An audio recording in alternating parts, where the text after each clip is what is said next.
Hello everyone, in this video I will show you how to apply for a debit card from Lloyds Bank. To get a Lloyds Bank debit card, you first need to open a current account. The debit card is sent automatically once your account is open and active.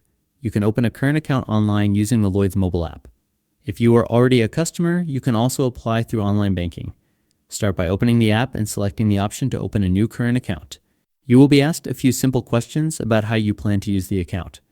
For example, you may need to say if this will be your main account or a second account for managing bills. Next, confirm your personal details.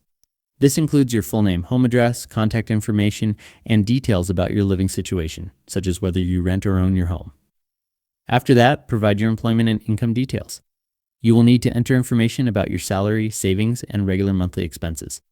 Carefully review all the information before submitting your application. Once approved, you will receive confirmation that your new current account is open. After your account is active, your debit card will be automatically ordered and sent to your registered address by post. Thanks for watching.